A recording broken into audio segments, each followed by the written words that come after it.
Assalamualaikum warahmatullahi wabarakatuh. Semangat pagi. SMP Negeri 5.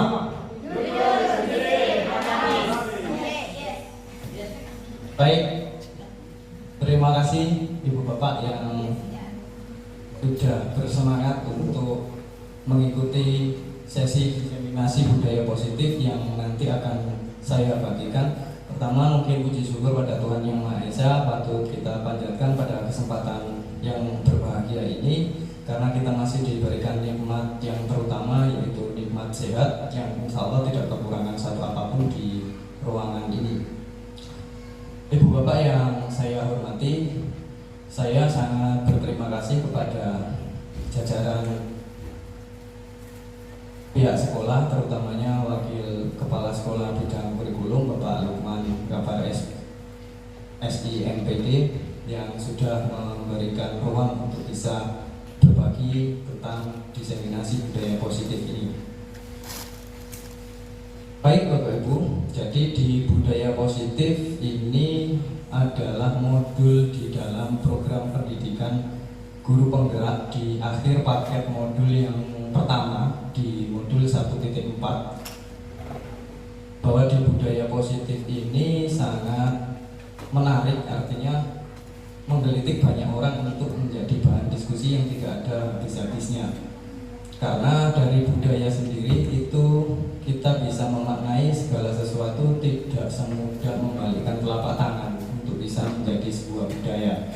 Nah, ada runtutannya nanti di paparan materi. Sebelum menjadi budaya itu ada bagian-bagian apa yang barangkali nanti akan kita ketahui bersama. Baik Ibu Bapak, untuk pemanasan kita terlebih dahulu, jadi saya akan minta tolong untuk Ibu Bapak mengikuti sebuah kegiatan cobalah buka. Nah, cobalah buka ini yang jelas bukan buka botol, bukan buka dompet, tapi saya akan meminta Ibu Bapak untuk bisa berpasangan. Ya,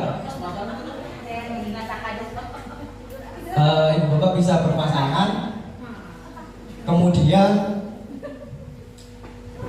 ada satu peran yang nanti akan mengepalkan tangannya dan mengimajinasikan di dalam tangannya itu adalah sesuatu yang paling berharga.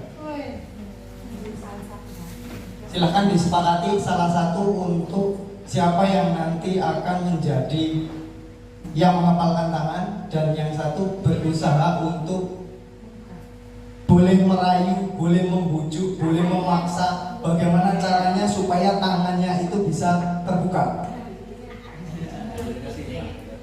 Gitu ya, bisa dipahami ya.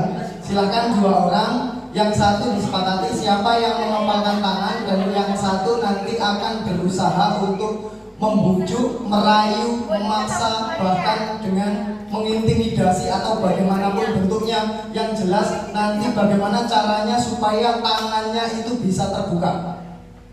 Bisa dipahami ya? Oke, sudah ditentukan perannya. Yang memegang tangan siapa? Yang menggenggam tangan? Sudah? Baik, nanti dalam hitungan ketiga silahkan untuk bisa dimulai melakukan entah itu persuasi, entah itu rayuan, entah itu bujukan, intimidasi dan lain sebagainya. Silahkan dilakukan ya. Sudah siap? Siap?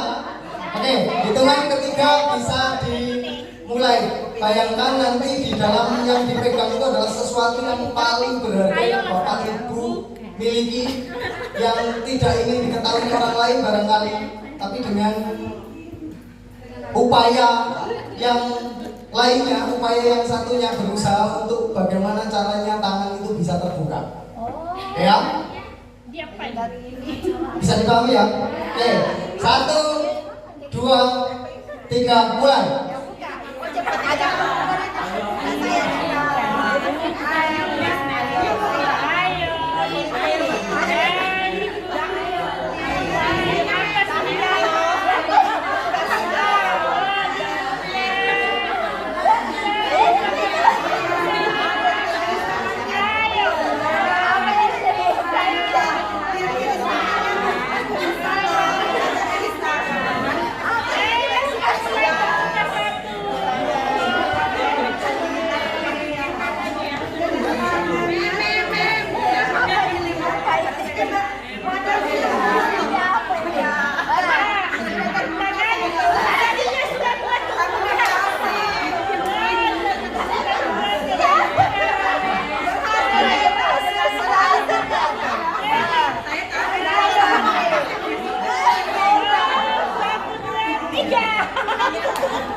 saja.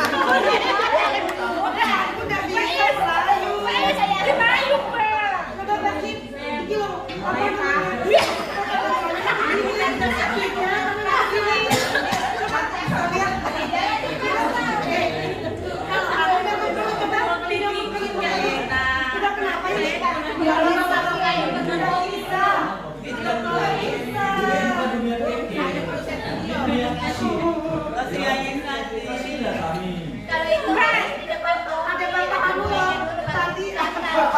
Lima, 4, 3, 2, 1. Cukup.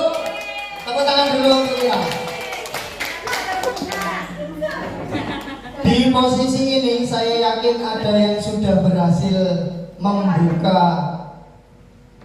tangan dari rekannya dan ada yang belum berhasil membuka tangan dari rekannya yang masih terkepal.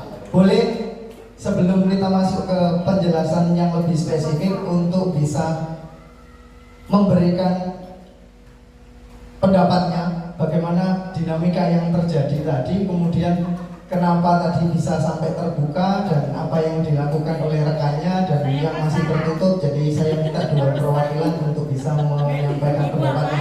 Boleh dari siapa dulu yang terbuka dulu, boleh yang masih tertutup dulu boleh. Ya, silakan Pak. Baik, terima kasih atas rayuan saya, ya tim saya bisa membuka tangan. Jadi saya tangkap genggaman partner saya adalah salah satu terkait pengisian SKP lah.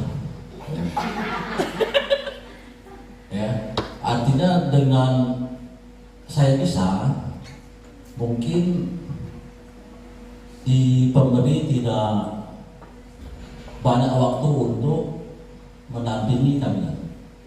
Makanya saya bagian rayu habis. Karena saya anggap dia mumpuni di bidang itu. Jadi saya rayu dia seperti apa biar saya bisa sendiri, mengisi sendiri maksudnya. Mungkin seperti itu gambarannya kira-kira. Terima kasih. Bisa terbuka tadi. Terbuka. Alhamdulillah kasih kan. Soalnya 4 jurus, 1 jurus saja. Dia 5 jurus paling banyak jurusan, tapi saya minta 1 jurusan saja. Terima kasih. Terima kasih, tepuk tangan untuk Pak Jainuri dan Pak Lukman. Yang masih tertutup boleh untuk berbagi kenapa masih tertutup, upaya yang dilakukan rekannya atau yang dipegang itu adalah sesuatu yang paling berharga sehingga sayang untuk dilepaskan atau bagaimana. Silakan untuk memberikan pendapatnya. Yang masih tertutup, masih tertutup.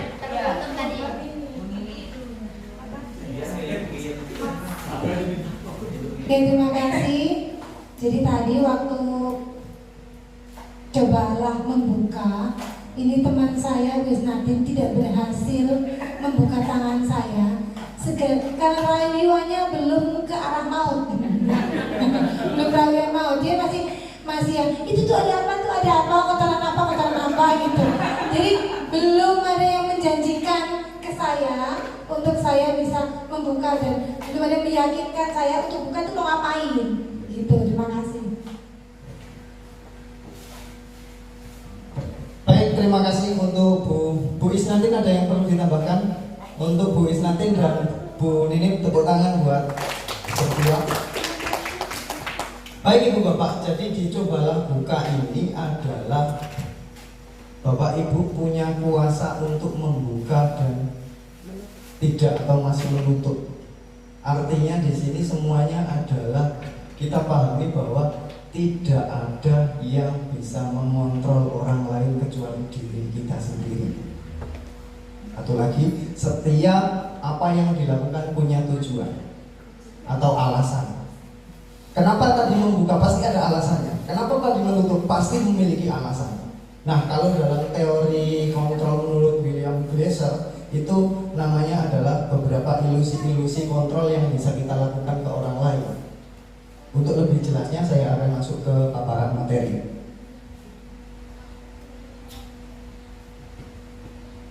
Jadi di teori kontrol yang pertama ilusi guru mengontrol murid. Yang kedua ilusi bahwa semua penguatan positif, efektif dan bermanfaat.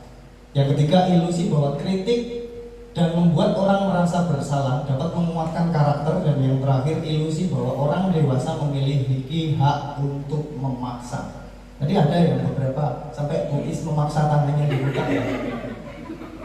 Nah, yang perlu dipahami di sini Ibu Bapak, semuanya ini secara teoretis itu masuknya pada ranah ilusi semua.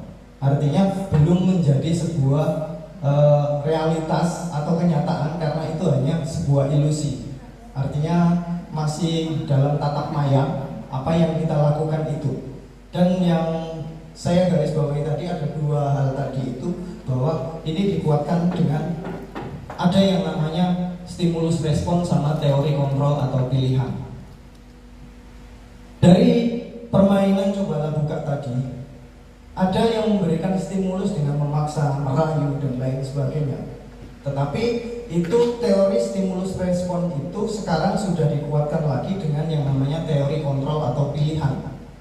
Dari teori stimulus respon kita bisa melihat beberapa hal.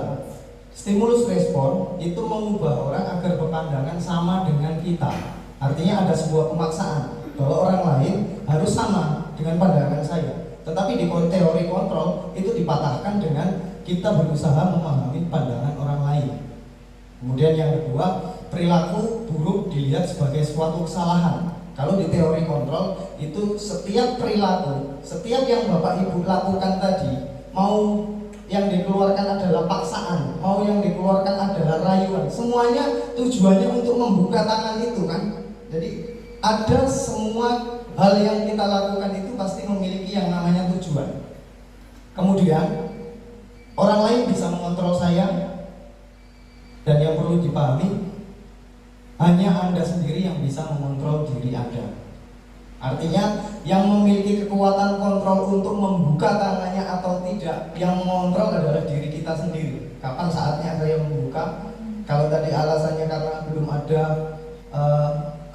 yang mempersuasi yang lebih tajam lagi sehingga masih tertutup, ya nggak masalah, karena itu adalah kontrolnya untuk masih tetap tertutup. Kemudian pemaksaan ada pada saat bujukan gagal. Nah, kalau di teori kontrol, kolaborasi dan konsensus menciptakan pilihan baru. Kolaborasi berarti secara gotong royong kalau dalam bahasa dimensi belajar Pancasila. Dan konsensus adalah kesepakatan bersama, itu akan melahirkan sebuah pilihan-pilihan baru. Tetapi kalau di stimulus respon hanya sifatnya sekadar untuk memaksakan apa yang menjadi sebuah keinginan. Kemudian kalau di stimulus respon, model berpikirnya adalah menang kalah. Nah, kalau di teori kontrol ini win-win solution, artinya sama-sama menang. Ini yang saya gambarkan tadi. Untuk bisa menjadi sebuah budaya positif, kita mulainya terlebih dahulu dari disiplin positif. Dengan penerapan disiplin positif di lingkungan ekosistem sekolah ataupun di lingkungan kelas, itu akan nantinya bermuara pada sebuah budaya positif yang diinginkan bersama-sama. Nah, capaian besarnya memang di budaya, tapi kita dari disiplin positif terlebih dahulu. Tadi dari teori kontrol, ini gambarannya bahwa Anda tidak bisa mengontrol orang lain, hanya Anda yang bisa mengontrol diri Anda. Kemudian ada semua perilaku memiliki tujuan. Kemudian tadi model berpikir menang-menang, kolaborasi dan konsensus menciptakan pilihan baru. Realitas atau kebutuhan kita pahami bahwa di teori kontrol itu setiap kebutuhan atau setiap orang memiliki kebutuhan yang berbeda-beda. Jadi ini gambaran ataupun ranah besar untuk menjadi sebuah disiplin positif. Untuk masuk pada poin-poinnya, nanti akan lebih spesifik, kita banyak berdiskusi kaitannya dari keseluruhan materi.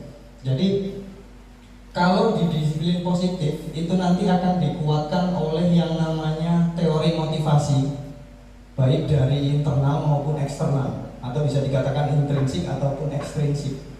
Kemudian dikuatkan lagi dengan 5 posisi kontrol kita sebagai guru, kemudian didasari dengan segitiga restitusi, keyakinan kelas, kemudian 5 kebutuhan dasar, dan juga nanti ada nilai-nilai kebajikan universal. Baik, kita ke makna disiplin. Disiplin disiplin secara umum kita pahami bahwa disiplin adalah keteraturan atau kepatuhan terhadap nilai-nilai. Tetapi kita melihat lahirnya kata ini bahwa disiplin itu berasal dari bahasa Latin disiplina yang artinya adalah belajar.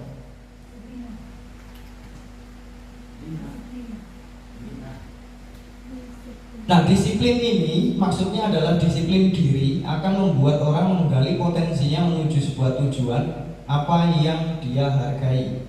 Namun dalam budaya kita, makna kata disiplin telah berubah menjadi sesuatu yang dilakukan seseorang pada orang lain untuk mendapatkan kepatuhan. Kecenderungan umumnya, kata disiplin ini beridentik dengan sesuatu yang tidak nyaman, bukan dengan apa yang kita hargai atau pencapaian suatu tujuan yang mulia.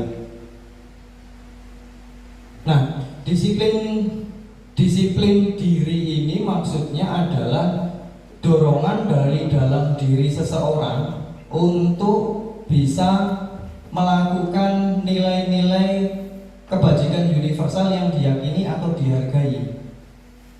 Jadi dorongannya muncul dari dalam dirinya seseorang. Jadi kalau disiplin dirinya itu sudah runtuh, jadi dia akan melakukan segala sesuatunya dengan konsep disiplinnya ini kembali kepada pemahaman umum yang tadi, akan menjadi sebuah kepatuhan, ketidaknyamanan dan lain sebagainya. Maka dari itu saya pernah menyampaikan juga dengan anak-anak bahwa disiplin diri ini akan menguatkan kepada konsep yang namanya merdeka belajar. Karena konsep merdeka yang ditawarkan oleh Ki Hajar Dewantara adalah secara individu atau secara lahir batin itu mampu memutuskan atau membuat keputusan yang bijaksana terhadap segala sesuatu dan tanpa dipaksakan. Jadi secara lahir batin tidak ada keterpaksaan. Jadi konsep merdeka dalam ranah belajar itu yang ditawarkan seperti itu. Jadi kalau memang kita melakukan sesuatunya atas dorongan bukan dari diri kita, berarti konsep merdekanya ini belum sesuai dengan apa yang ditawarkan dari konsep dari Ki Hajar Dewantara. Kemudian nilai-nilai kebajikan universal ini kalau kita mengenal dalam P5 itu semuanya sudah masuk di sana ranahnya. Ada 6 dimensi itu masuk ke sana. Tapi sebelum itu ini dikuatkan oleh beberapa tokoh juga, dari William Glasser dengan teori kontrolnya, dengan Diane Gossen yang kaitannya motivasi intrinsik yang bisa menggerakkan motivasi dari dalam untuk mencapai tujuan mulia yang diinginkan. Jadi nilai-nilai kebajikan ini adalah nilai positif atau sifat positif yang merupakan tujuan mulia yang ingin dicapai oleh setiap individu. Dari nilai kebajikan universal itu kita kembali ke penguatan tentang teori motivasi perilaku manusia. Dasarnya ada 3 ini. Orang melakukan segala sesuatu atau manusia melakukan segala sesuatu dasarnya 3 ini. Jadi untuk menghindari ketidaknyamanan atau hukuman, kemudian untuk mendapatkan imbalan dari orang lain atau institusi, dan juga untuk menghargai diri sendiri.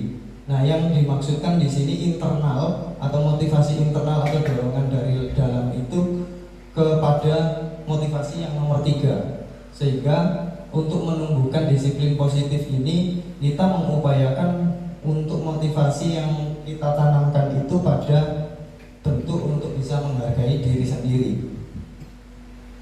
Karena kalau menghindari ketidaknyamanan akan muncul pertanyaan berikutnya bahwa apa yang akan terjadi apabila saya tidak melakukannya. Kemudian kalau imbalan ini akan menciptakan sebuah ketergantungan bahwa apa yang akan saya dapatkan apabila saya melakukannya. Kalau saya nggak dapat apa-apa, akhirnya saya nggak mau melakukannya karena sudah terbiasa atau memiliki pembiasaan untuk bisa melakukan sesuatu yang ada imbalannya. Nah, yang terakhir, saya akan menjadi orang seperti apa bila saya melakukannya. Ini kalau ada kutipan yang pernah saya saksikan, kalau Bapak Ibu tahu Cak Lontong ya. Cak Lontong itu punya statement menarik bahwa di bagian untuk menghargai diri sendiri itu Cak Lontong punya statement begini. Ketika Bapak Ibu punya skill, itu ibarat pintunya dunia itu, skill itu hanya membuka pintunya doang. Yang berikutnya setelah keluar dari pintu itu apa? Itu adalah attitude. Jadi karakternya Bapak Ibu, attitude-nya Bapak Ibu terhadap rekan, terhadap masyarakat sekitar, atau terhadap kompetensi dan lain sebagainya, itu adalah yang menjawab berikutnya. Karena skill itu hanya cukup untuk menarik gagang pintunya, setelah terbuka mau ngapain. Nah itu skill sudah tidak berlaku lagi. Baik, selanjutnya kalau kita dari dasarnya adalah penghargaan, bahwa penghargaan itu berlaku sama secara konsep dengan hukuman. Dalam arti meminta atau membujuk seseorang melakukan sesuatu untuk memenuhi suatu tujuan tertentu dari orang yang meminta atau membujuk. Dorongannya eksternal dan akan ada faktor ketergantungan. Nah, penghargaan, memang penghargaan ini sudah banyak dan barangkali tidak asing bagi kita dalam melakukan kegiatan belajar mengajar ataupun di lingkup kegiatan kita sehari-hari. Bentuk penghargaan ini pasti sering kita lakukan. Tetapi kita melihat secara teori dari sini bahwa penghargaan itu akan memiliki pengaruh jangka pendek, dan penghargaan juga bisa bersifat menghukum. Kemudian penghargaan bisa mengurangi ketepatan, kemudian penghargaan dirasa tidak efektif, penghargaan merusak hubungan, penghargaan menurunkan kualitas, penghargaan mematikan kreativitas, dan penghargaan mengurangi motivasi intrinsik. Nah, sebenarnya yang ditawarkan selain dari penghargaan itu apa? Yaitu apresiasi. Jadi bentuknya apresiasi itu lebih bersifat universal.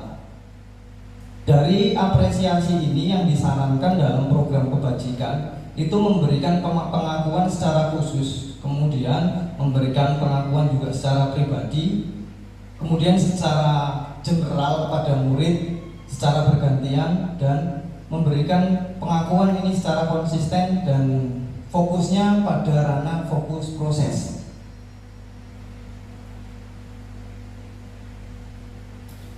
Ini rasionalisasi untuk contoh redaksinya atau kalimatnya, bahwa pemberian apresiasi itu bisa dilakukan dengan kalimat pembukanya. Kemarin saya perhatikan, rasa empatimu besar sekali pada saat menolong murid baru di kelas kita. Yang kedua, saya menghargai kepedulianmu pada saat kamu membantu teman-temanmu di tugas kelompok. Dan yang terakhir, terima kasih untuk rasa tanggung jawabmu pada saat kamu memungut kertas-kertas yang berserakan di lantai. Jadi itu bentuk apresiasi. Jadi bukan pada nilai penghargaan yang kita berikan kepada peserta didik atau murid. Baik, kita bermain kognisi lagi setelah ini. Jadi itu ada beberapa kalimat di kolom sebelah kanannya, yang mana kira-kira menurut ibu bapak yang hukuman dan yang mana yang konsekuensi.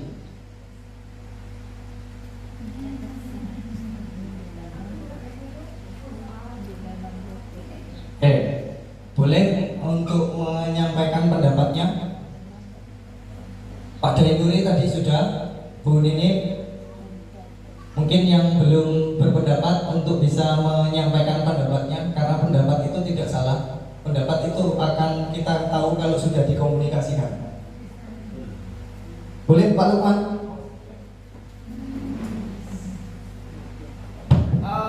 Ditambahkan alasannya kenapa nanti itu masuk ke hukuman, kenapa itu nanti masuk ke konsekuensi. Ya, baik. Jadi kalau kita melihat tabel di atas ini ada beberapa tindakan yang dilakukan oleh guru ya. Nah, ini kita berikan ini masuk hukuman atau konsekuensi. Oke, yang pertama, mencatat 100 kali di dalam buku kalimat saya tidak akan terlambat lagi. Nah, ini menurut saya masuk kategori hukuman. Masuk kategori hukuman. Saya urutkan dulu Pak ya, yang hukuman sama yang konsekuensi. Kemudian yang kedua, lari mengelilingi lapangan basket 2 kali karena terlambat hadir di sekolah, ini juga masuk kategori hukuman. Kemudian yang ketiga, murid diminta untuk push up 15 kali karena tidak menggunakan masker, ini juga masuk kategori hukuman. Kemudian yang keempat, menggantikan kertas tugas teman yang telah dicoret-coret. Nah, ini konsekuensi. Iya. Kemudian berikutnya, membersihkan tumpahan air di meja karena tersenggol pada saat belajar, ini juga konsekuensi. Kemudian yang berikutnya lagi, murid disuruh mengenakan sepatu seharian di sekolah karena tidak mengenakan sepatu hitam. Murid disuruh, ini hukuman, menurut saya ini hukuman. Kemudian lari mengelilingi lapangan basket 2 kali karena ini juga hukuman. Nah, yang membuat saya mengkategorikan beberapa tindakan tadi itu sebagai hukuman itu karena ada semacam apa ya bahasanya? Apa Pak Umar? Iya, ada intervensi dari gurunya. Sedangkan konsekuensi itu adalah mungkin boleh kita bahasakan sebagai kesepakatan antara kita dengan antara guru dengan siswa. Kalau siswanya berbuat ini, maka konsekuensi yang harus dilakukan oleh siswa adalah ini. Seperti itu, Pak. Terima kasih. Terima kasih Pak Lukman, tepuk tangan dulu untuk Pak Lukman. Bapak Ibu, ada yang ingin menambahkan dari jawaban dan alasan Pak Lukman atau cukup? Cukup ya. Nah, dari beberapa redaksi kalimat sudah disampaikan dan dijelaskan oleh Pak Lukman dengan rasionalisasi dan alasan yang hemat saya juga sangat tepat dengan adanya hukuman dan konsekuensi. Kalau boleh menambahkan sedikit saja dari konsekuensi, intinya yang perlu digarisbawahi adalah ada korelasi antara yang dilakukan dan yang harus dilakukan berikutnya sebagai penggantinya. Ada hubungannya, itu saja korelasinya. Kalau biasanya hukuman identiknya dia melakukan apa, nggak ada hubungannya, kemudian langsung jadi ada korelasi gitu. Dalam redaksinya ada korelasi. Mari kita lihat jawabannya dari keseluruhan ini.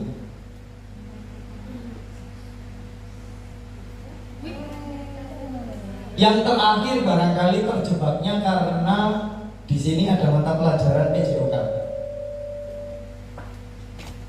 Mata pelajarannya PJOK. Kalau mata pelajarannya bukan PJOK, barangkali dia tidak akan masuk ke konsekuensi.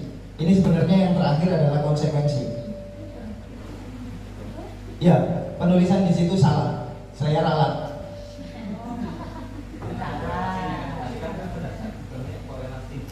Nah, korelasinya adalah di mata pelajaran PJOK ini. Jadi ada kesalahan penginputan di situ. Sebenarnya di sini adalah masuk ke konsekuensi. Karena sekali lagi ini mata pelajarannya PJOK. Kecuali kalau mata pelajarannya matematika, berarti di sana tidak ada korelasinya. Intinya di situ ya. Jadi hukuman dan konsekuensi sebenarnya sudah disampaikan oleh Pak Lukman dan tepat sekali. Hanya yang terakhir ini yang perlu kita cermati, ada mata pelajaran PJOK di situ. Makanya lari 10 menit wajar. Mau mata pelajarannya mata pelajaran jasmani. Jadi ada korelasinya di situ. Baik Ibu Bapak, kita sudah mengetahui apa yang menjadi perbedaan hukuman dan konsekuensi. Dari hukuman dan konsekuensi kita nantinya akan lari ke dalam restitusi. Tapi kita coba pahami dulu. Tadi kalau saya menyatakan ada korelasinya, ini secara teoritis juga sudah dibedakan. Apa yang menjadi ranah hukuman itu apa saja dan yang menjadi ranah konsekuensi itu apa saja. Yang pertama, dia termasuk dalam hukuman ketika itu sesuatu yang menyakitkan harus terjadi. Menyakitkan. Kalau di konsekuensi, ya sudah, sesuatu harus terjadi. Dengan bahasa lain, konsekuensi kan kita bisa terjemahkan atau sinonimkan sebagai risiko. Nah, karena risiko berarti sesuatu harus terjadi. Kemudian yang kedua, membuat anak sakit atau fisik dalam bentuk fisik maupun hati untuk jangka waktu yang lama.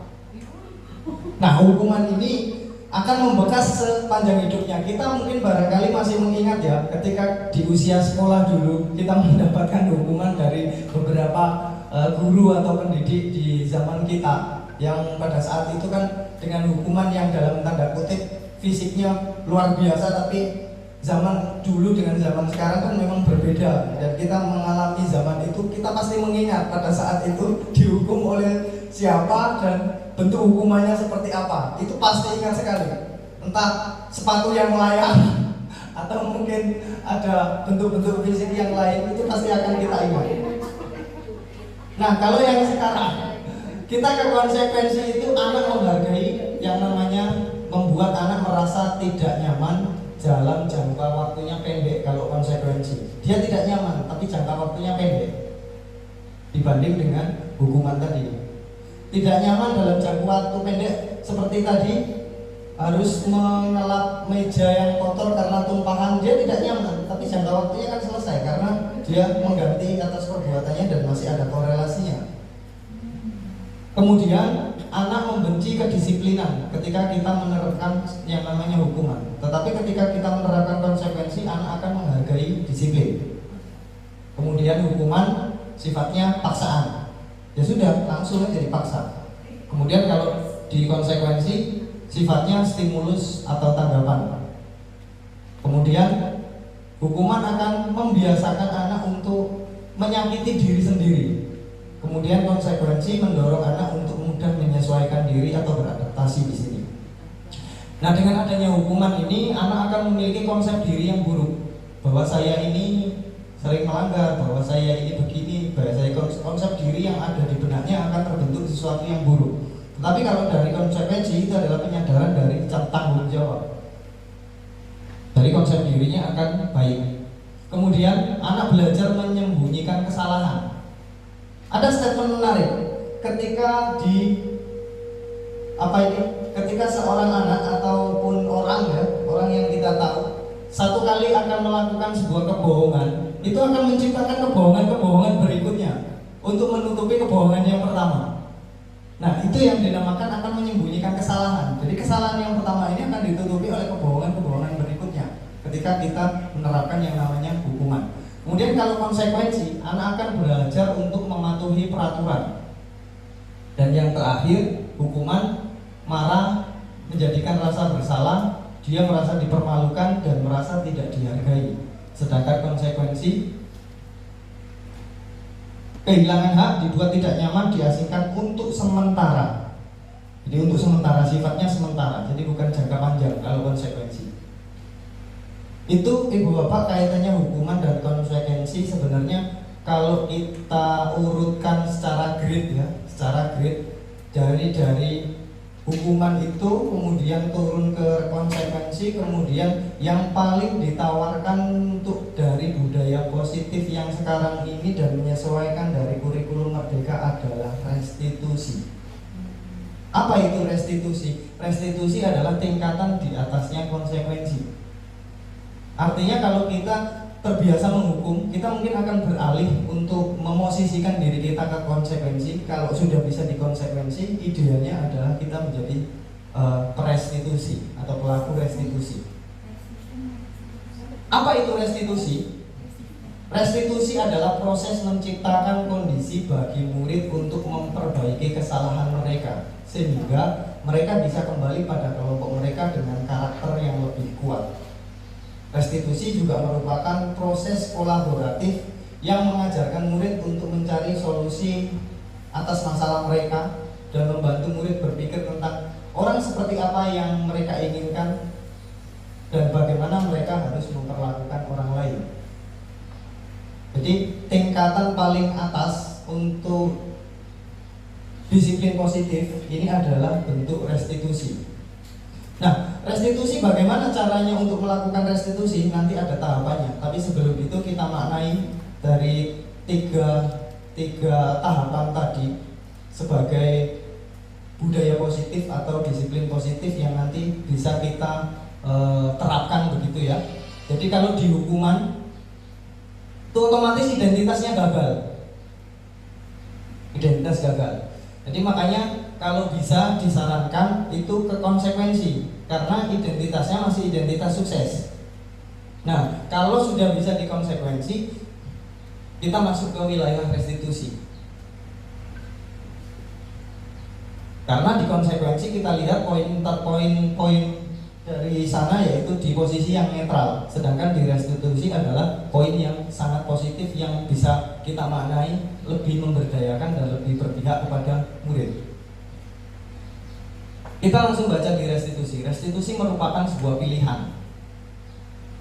Artinya pilihan kita melakukan restitusi tersebut. Kemudian restitusi bisa menguatkan murid dalam jangka waktu yang sangat panjang. Kemudian korban mendapatkan ganti. Jadi dia mendapatkan kompensasi atas apa yang dirugikan orang lain. Kemudian murid akan mendapatkan penguatan. Penguatannya seperti apa? Di restitusi ini ketika anak itu melakukan kesalahan atau murid akan melakukan kesalahan, pada sebuah tahapan dia akan mengalami yang namanya validasi tindakan yang salah. Nanti di segitiga restitusi baru akan lebih gamblang lagi. Yang jelas ada validasi tindakan yang salah. Kenapa dia melakukan kesalahan tersebut? Pasti dia nanti akan kita kuatkan bahwa setiap orang akan mengalami kesalahan. Atau kalau memang terjadi baku fisik begitu ya, setiap orang pasti akan mempertahankan diri ketika dirinya dihina. Jadi ada di posisi validasi tindakan yang salah, itu ada di posisi seperti itu. Nanti di bagian penguatan itu. Kemudian di masalah terpecahkan. Masalah terpecahkannya ini nanti di segitiga restitusi itu akan kita solusinya itu pada murid atau pada peserta didik adalah mengembalikan ke keyakinan kelas atau keyakinan sekolah. Jadi ada nilai-nilai dulu itu yang menjadi sebuah keyakinan sehingga nanti akan dikembalikannya ke posisi sebuah keyakinan. Kemudian murid akan belajar bertanggung jawab untuk perilakunya, kemudian fokus pada pemecahan masalah dalam jangka waktu yang panjang. Pertanyaan yang bisa kita sampaikan pada bagian restitusi ini, apa yang kamu yakini, apa yang kamu bisa lakukan untuk memperbaiki masalah ini. Kemudian murid atau anak akan menghormati dirinya dan orang lain. Ada 9 ciri di dalam sebuah restitusi. Yang jelas di restitusi pertama bukan untuk menebus kesalahan, namun untuk belajar dari kesalahan. Yang kedua memperbaiki hubungan. Yang ketiga tawaran bukan paksaan. Yang keempat restitusi menuntut untuk melihat ke dalam diri, jadi lebih mengeksplorasi dan menggali kepada yang bersangkutan. Kemudian restitusi mencari kebutuhan dasar yang mendasari tindakan. Restitusi diri adalah cara yang paling baik. Restitusi fokus pada karakter bukan tindakan. Restitusi fokus pada solusi. Restitusi mengembalikan murid yang berbuat salah pada kelompoknya. Saya mengulas sedikit dari pemaparan hukuman, konsekuensi, dan restitusi, bahwa restitusi ini kuncinya adalah perlu kesabaran tersendiri. Ketika kita mungkin di dalam kelas begitu ya, kemudian melihat case atau permasalahan yang terjadi di dalam kelas, kita tidak tiba-tiba bisa langsung melakukan restitusi ini. Tetapi tidak ada salahnya restitusi ini nanti ibu bapak bisa lakukan di jam-jam yang ibu bapak punya waktu kosong, sebagai bagian dari penyadaran dari anak tersebut. Artinya tidak ada secara generalisasi. Kita mungkin akan memberikan solusi taktis ketika ada case atau permasalahan di kelas, tapi sekali waktu boleh Bapak Ibu menguji cobakan restitusi ini. Bagaimana dampaknya, bagaimana rasanya, bagaimana cara saya. Jadi itu bisa Bapak Ibu lakukan.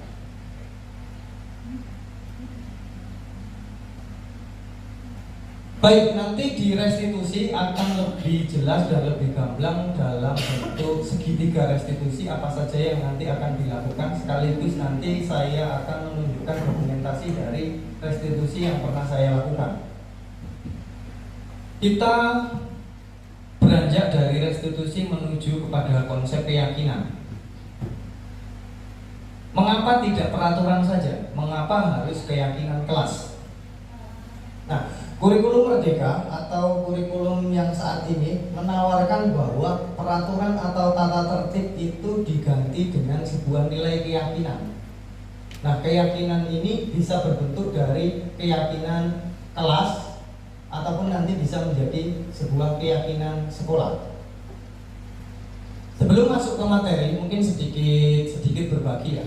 Sedikit berbagi, kalau di posisi saya sebagai guru mapel, saya hanya bisa membuat yang namanya kesepakatan belajar mata pelajaran bahasa Indonesia. Berhenti di situ, tidak menjadi sebuah keyakinan. Karena itu tidak disepakati bersama-sama di dalam satu kelas itu, tidak dipajang di dalam satu kelas itu, tidak diketahui bersama-sama sebagai sebuah konsep yang dinamakan dengan keyakinan kelas. Hanya kesepakatan belajar saja. Nah, bisa saja nanti di paparan berikutnya Bapak Ibu bisa berangkatnya keyakinan kelas itu, bisa berangkatnya dari kesepakatan, bisa berangkatnya dari peraturan. Tetapi yang jelas nanti ending goalnya adalah di sebuah keyakinan kelas. Atau kalau sekolah itu nanti ada keyakinan sekolah. Boleh bentuknya begini, dari keyakinan sekolah kemudian di breakdown ke keyakinan kelas, atau dari keyakinan kelas itu diramu sehingga menjadi sebuah keyakinan sekolah. Jadi gambarannya keyakinan itu seperti itu. Nilai-nilai ya, nilai-nilai kebajikan universal yang di awal tadi.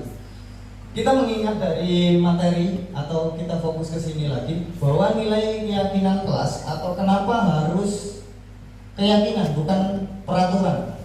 Yang pertama, mengapa kita memiliki peraturan harus menggunakan helm bila mengendarai kendaraan roda 2? Ada nilai apa di situ? Nilai supaya kalau jatuh biar tidak lecet kepalanya atau kepalanya terlindungi. Artinya dari sini keselamatan yang dituju itu bisa lebih baik kalau dari keyakinan. Artinya kan berarti ada nilai keselamatan kalau kita fokusnya di keyakinan. Tetapi kalau dari peraturan, ya sudah, peraturan akan berbentuk gunakan helm saat berkendara roda 2. Tapi bukan nilainya yang ditawarkan, tapi peraturannya yang ditawarkan. Begitu juga yang kedua, peraturan menggunakan 3M, dan yang ketiga memiliki peraturan harus datang tepat waktu pada saat mengikuti pelatihan.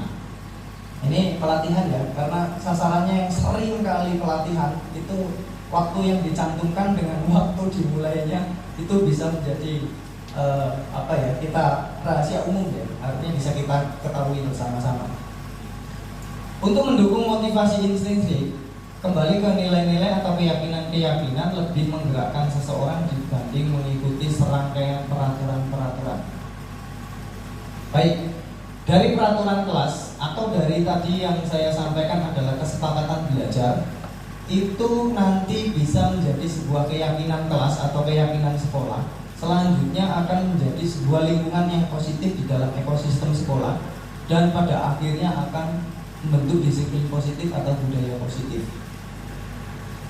Sekarang pertanyaannya, kita cermati bersama-sama di layar di sana, Ibu Bapak, yang mana yang merupakan keyakinan kelas?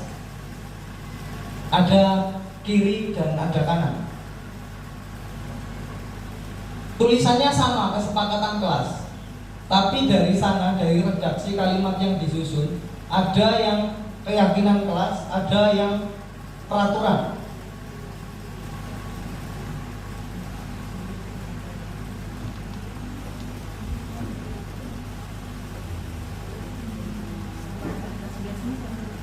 Baik, Bu Lina, saya minta pendapatnya.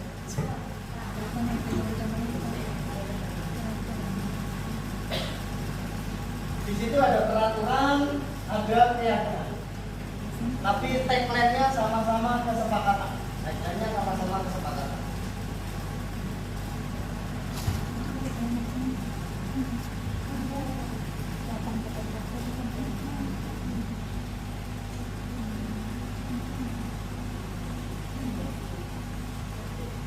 Terima kasih.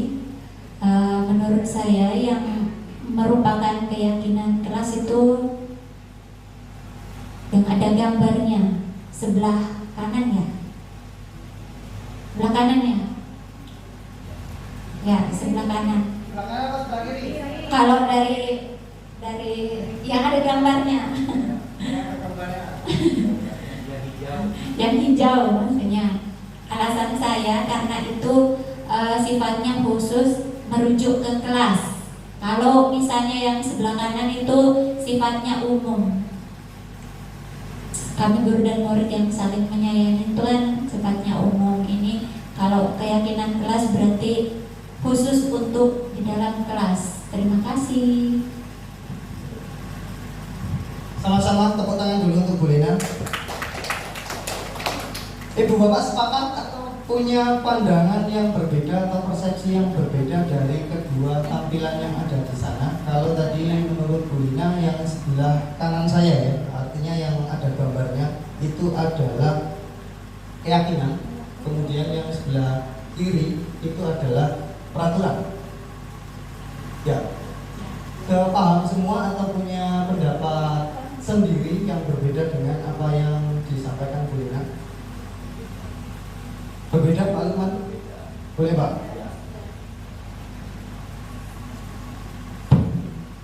Ya, terima kasih Pak. Jadi kalau menurut saya berbeda pendapat dengan Bu Lina.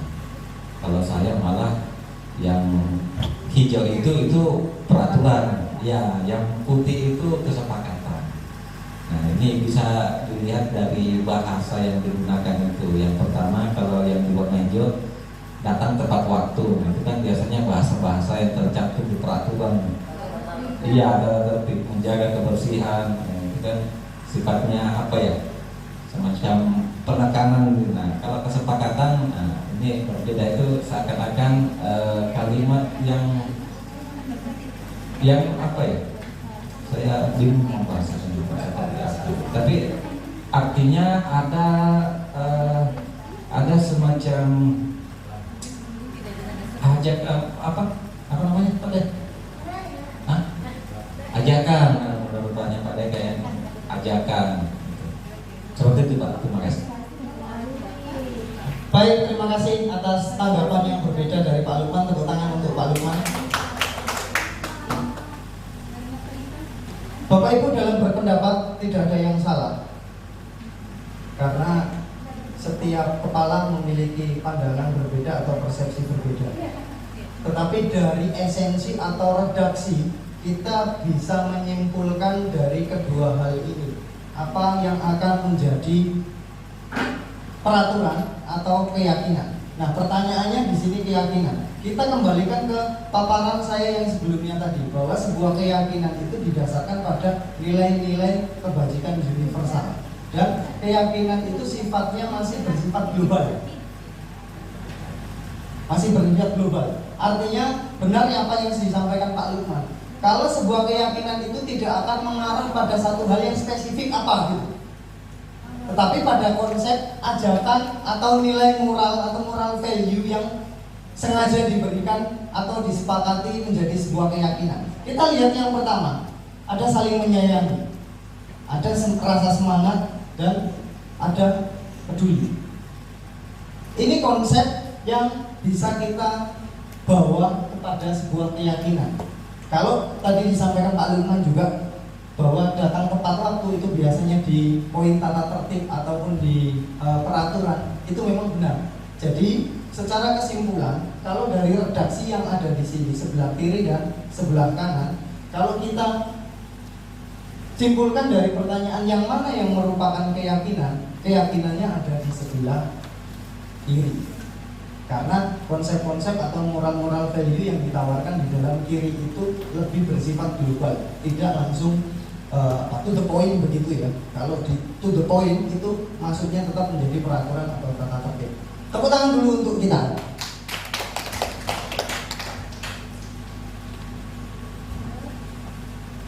Bagaimana untuk menyusun sebuah keyakinan itu? Nah, ada pendalaman di sini yang bisa kita ikuti dengan menggunakan yang namanya tabel T dan tabel Y. Tabel T itu yang begini, tampak seperti dan tidak tampak seperti. Kemudian tabel Y-nya itu terdengar, terlihat, dan berperilaku. kita menggunakan tabel T dan tabel Y. Berikutnya ada gambaran contoh yang diberikan. Kalau kita menggunakan tabel Y dengan fokus nilai keyakinan hormat, kita menggunakan tabel T tampak seperti dan tidak tampak seperti, berarti bisa kita munculkan data tepat waktu, sering hadir terlambat. Di sini bahwa poin datang tepat waktu itu masih kepada ranah peraturan, betul kan? Seperti yang tadi ya. Nah, sebenarnya untuk menjadi sebuah keyakinan, Bapak Ibu bisa memulainya dari yang namanya peraturan atau kesepakatan dulu, baru nanti akan menjadi sebuah nilai keyakinan. Nah, maka di sini ketika menggunakan tabel T dengan nilai keyakinan hormat, kita bisa memasukkan kata ataupun redaksi kalimat atau rumusan itu peraturan dulu, tidak apa-apa, sebelum dia menjadi sebuah keyakinan. Nanti keyakinannya pasti akan di sini. Nah, kalau dia berdiri keyakinannya hanya sebagai sebuah kata, kita tinggal melengkapi dalam redaksi kalimat yang mungkin bisa mencerahkan, yang bisa memantik, yang bisa memotivasi. Tinggal diberikan redaksi kalimatnya. Tapi fokusnya tetap pada kata hormat ini. Begitu juga dengan kita melihat di tabel Y. Nah, kalau di tabel Y, kita menginginkan murid kita yang terdengarnya nanti seperti apa, yang terlihatnya seperti apa, dan berperilakunya seperti apa. Itu kita deskripsikan terlebih dahulu dalam konsep keyakinan hormat saja. Nah, kalau dalam moral value yang lain yang nanti akan disepakati atau yang akan menjadi nilai keyakinan, bisa menjadi bagian-bagian yang lain untuk bisa dikembangkan.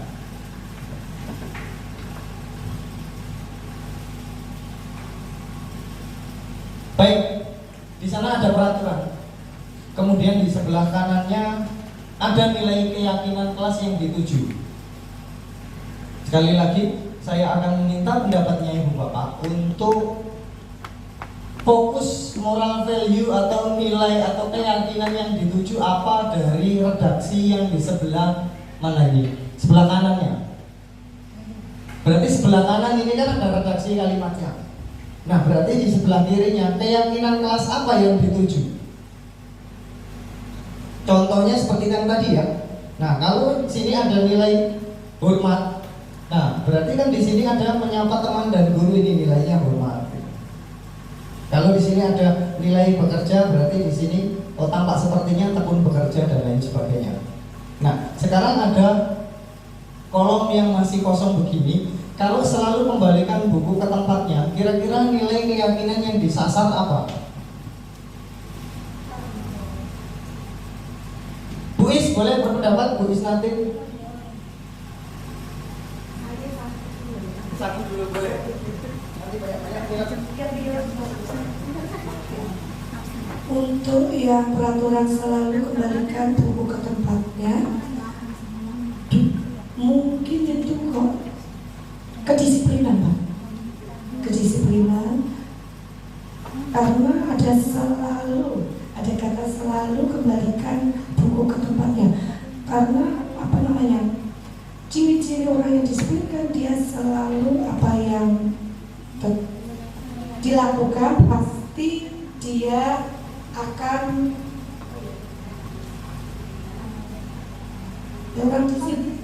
konsisten terhadap apa yang disiplin apa tanggung jawab? disiplin tanggung jawab. Disiplin apa tanggung jawab? Selalu kembalikan buku ke tempatnya. Bertanggung jawab? Oke. Beda ya? Beda atau tidak? Ada nilai keyakinan lain dari satu kalimat? Cukup, satu aja.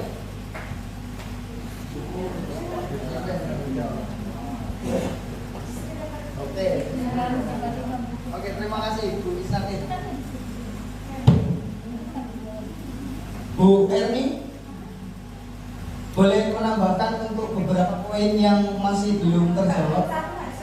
Karena hanya satu saja yang baru diberikan jawaban oleh Bu Isnatin. Silakan.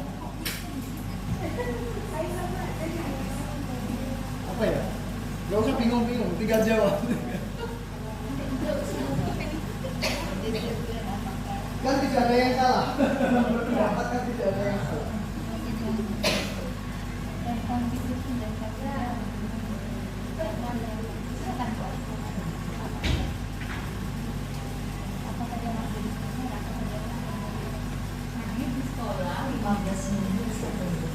Dilarang aja dulu. Dilarang mengganggu orang lain. Dilarang. Termasuk apa gitu ya? Nilai apa? Karena keyakinan itu kan ada moral value-nya. Dilarang mengganggu orang lain. Moral value-nya adalah menghargai. Ya kalau saya menghargai orang lain.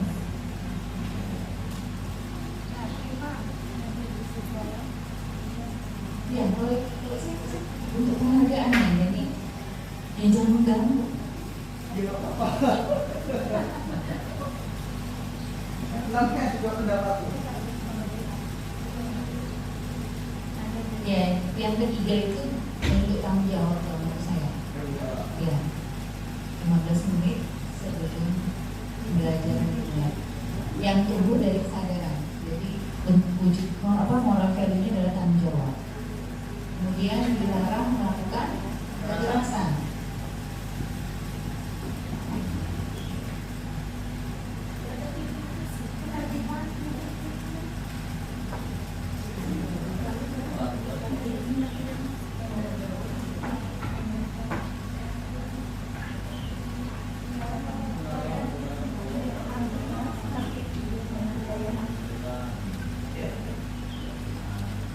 Menjaga kedamaian, menjaga ketertiban, ya. Lanjut. Kemudian bergantian atau menunggu Narkoba. narkoba. Dilarang Dilarang menggunakan narkoba. Kemudian menghargai diri dan bertanggung jawab itu. Kesehatan. Menjauhkan diri dari yang merusak. Karena segala sesuatu yang merusak tubuh atau diri itu zalim pada diri sendiri. Salim. Bergantian atau menunggu diri untuk kedisiplinan. Ya, nanti. Menggunakan masker. Menggunakan masker juga wujud kasih sayang pada orang lain agar orang lain tidak Menghargai juga berarti kan? menghargai juga agar orang lain tidak terkena atau tertular kalau kita lagi sakit menggunakan masker. Terus jangan Berlari di kelas atau koridor. kalau itu kalau menurut saya untuk ketertiban sih.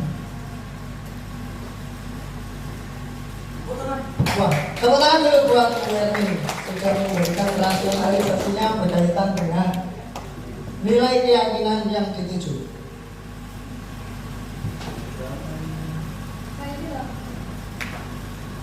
Baik, untuk selalu kembalikan buku ke tempatnya, nilai keyakinannya lebih kepada nilai tanggung jawab.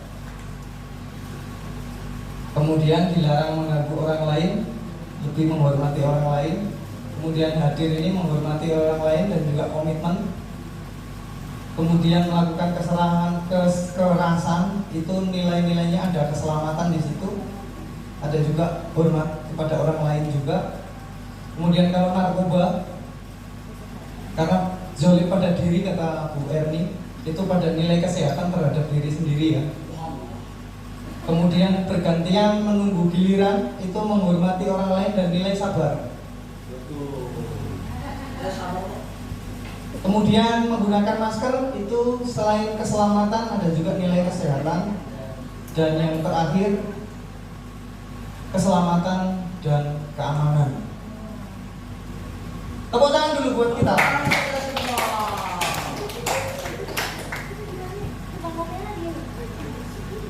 Baik Ibu Bapak, saya lanjutkan untuk bagian keyakinan kelas. Prinsip dasarnya adalah ada keterlibatan semua anggota.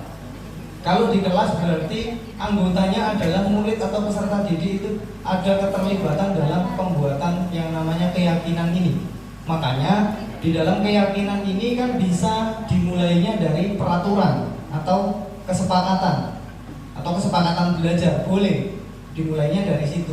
Walaupun nanti goalnya kepada nilai-nilai keyakinan, tapi mulainya bisa berangkatnya dari peraturan. Kemudian hendaknya tidak terlalu banyak sehingga mudah diingat dan dipahami. Tadi kalau kita melihat contoh, keyakinan kelasnya hanya ada 3 tadi, saling menghargai, kemudian apa tadi ya, peduli, menghormati, ya 3 saja. Itu nilai keyakinannya. Jadi sebenarnya 1 itu untuk menggeneralisasi beberapa peraturan. Maka dari itu disarankan mudah diingat dan dipahami. Kemudian kalimatnya adalah kalimat positif, bukan kalimat negatif. Kemudian dapat diterapkan. Yang paling penting yang terakhir, karena segala sesuatu kalau kita tidak evaluasi atau tidak kita refleksikan, itu tidak akan bermakna. Orang bijak mengatakan kalau guru itu pengalaman itu adalah guru yang terbaik. Tetapi sekarang pengalaman yang direfleksikan itu lebih dari guru yang terbaik. Jadi sudah melewati refleksi. Kalau hanya pengalaman saja nggak direfleksikan, kita nggak akan dapat umpan balik. Jadi hanya saya tahu sendiri tanpa tahu dari yang lainnya. Jadi peninjauan secara berkala ini tetap perlu dilakukan dalam sebuah keyakinan kelas ataupun keyakinan sekolah. Nah ini 3 saja. Ada nilai hormat, kemudian nilai bekerja, dan diterima atau dimiliki. Rumusan kalimat panjangnya, kami meyakini bahwa sangat penting untuk menghormati semua orang dan barang milik orang lain. Sehingga dirumuskan dalam satu kalimat yang lebih pendek lagi, yaitu setiap anggota kelas perlu saling menghormati dan merasa aman. Yang kedua, nilai bekerja. Kami meyakini bahwa sangat penting untuk mengerjakan segala pekerjaan atau mengikuti kegiatan yang telah ditugaskan. Nah, redaksi kalimat yang bisa disarankan di situ, setiap anggota kelas perlu menjadi dirinya yang terbaik. Dan yang terakhir, diterima atau dimiliki. Kami meyakini bahwa sangat penting untuk merasa diterima pada suatu kelompok dan saling peduli satu dengan yang lain. Redaksi kalimatnya, setiap anggota kelas perlu saling membantu. Baik, cara membentuk keyakinan kelas. Yang pertama, kita bisa membuka ruang diskusi, kemudian mencatat semua pendapat untuk bisa kita inventarisasi, kemudian merumuskan keyakinan, meninjau ulang, membuat pernyataan, persetujuan, dan yang terakhir adalah dilakukan pemajangan. Kalau kelas berarti ya dipajang di kelas, kalau sekolah berarti ya dipajangnya di spot atau venue-venue yang mungkin representatif begitu ya. Nah, kalau di sebelah Canva, ini hasil Canva, saya itu di awal pembelajaran itu setiap kelas membuat kesepakatan belajar. Nah, tadi sudah sempat saya singgung, hanya berhenti pada kesepakatan belajar. Akhirnya ketika pada saat saya melakukan praktik di 3 restitusi kemarin, saya sangat sulit untuk menanyakan keyakinan apa yang ingin kamu lakukan, atau keyakinan apa yang ingin menjadi tujuan kamu berikutnya, karena tidak punya keyakinan. Akhirnya saya mengembalikannya kepada kesepakatan apa yang bisa menjadi bahan atau kesimpulan dari restitusi terhadap masalah atau case yang terjadi pada peserta didik atau murid tersebut. Nah, ini di kelas 7A saya ngambil salah satu contoh. Nah, itu semuanya masih berbentuk peraturan. Kesepakatan ini berbentuk peraturan. Sebenarnya banyak di 7A itu, tapi saya hanya mengambil sampling satu-satu saja setiap kelas, bahwa paling tidak saya di awal melakukan kesepakatan belajar, tapi masih bentuknya peraturan karena tidak menjadi sebuah nilai keyakinan, hanya berhenti di bahasa Indonesia saja. Begitupun juga dengan kelas yang lain. 7C sudah ada juga, 7B, 7D, 7E. Jadi semua kelas awal pembelajaran saya kemarin, saya menugaskan untuk membuat keyakinan, maksudnya kesepakatan belajar bersama. Dan ini tidak hanya di Canva ya, artinya saya mendiferensiasi anak-anak dalam mengumpulkan ini yang jelas dari tulisan yang disepakati bersama-sama di kelas itu dibuat di media yang berbeda. Jadi ada yang dibuat dalam karton, ada yang digambar, ada yang ditulis tangan manual, ada yang di Canva. Nah ini yang saya pakai yang ada di Canva untuk sampling dari masing-masing kelas.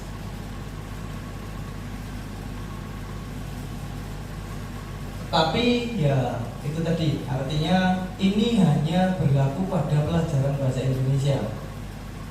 Akan lebih baik lagi atau alangkah lebih baik lagi ketika dari pelajaran-pelajaran itu kemudian dirangkum, kemudian nanti bisa menjadi keyakinan kelas masing-masing, sehingga nanti ketika kita validasi tindakan ataupun nanti kita melakukan pertanyaan terhadap anak ketika melakukan case atau permasalahan, berarti keyakinan apa yang sudah dilanggar atau keyakinan apa yang sudah tidak disepakati. Nah, itu akan menjadi acuan kita bersama untuk anak itu kita kembalikan ke keyakinan kelas yang sudah menjadi moral value bersama-sama. Karena kalau hanya mengembalikannya kepada kesepakatan belajar, barangkali kesepakatan belajar bahasa Indonesia akan berbeda dengan kesepakatan belajar yang lain.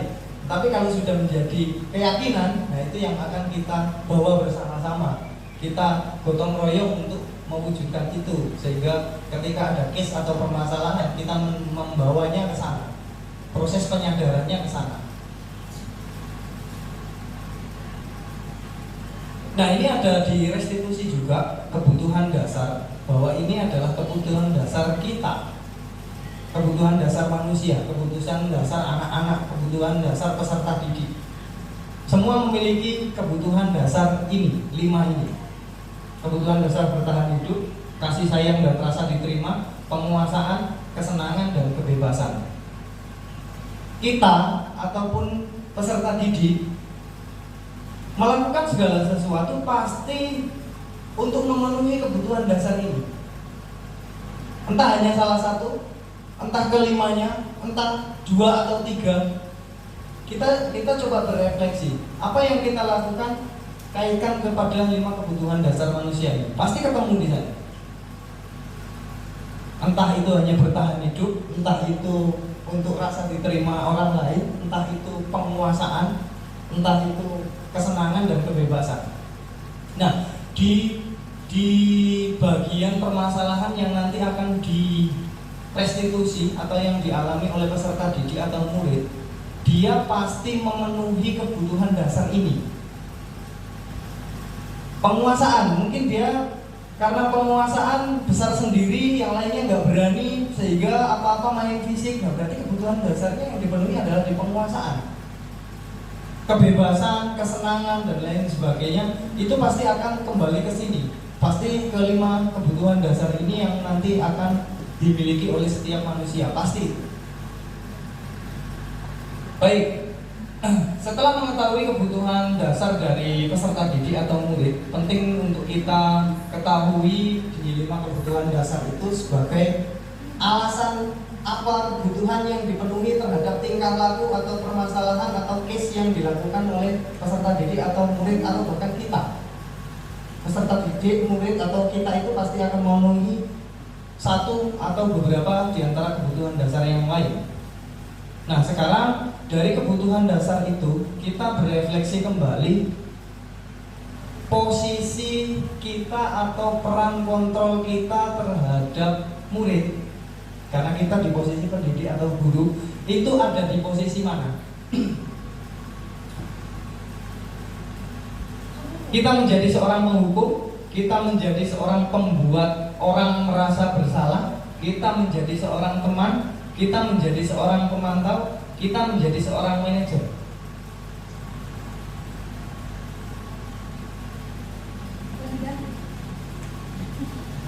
Dalam kehidupan sehari-hari, peran kelima itu sebenarnya kita lakukan tanpa kita sadari bahwa oh itu adalah peran sebagai ini, oh itu adalah peran sebagai ini. Kelimanya itu sebenarnya kita lakukan. Kelimanya itu sebenarnya kita lakukan. Tapi sekali lagi, efek yang ditimbulkannya akan berbeda-beda. Efek yang ditimbulkannya akan berbeda-beda. Kalau dari sana, identitas gagal itu ada di penghukum dan membuat orang merasa bersalah. Kemudian di identitas berhasil itu kita memosisikan sebagai teman atau pemantau. Dan posisi yang paling ideal yang masih perlu PR ataupun kerja keras itu adalah di posisi manajer.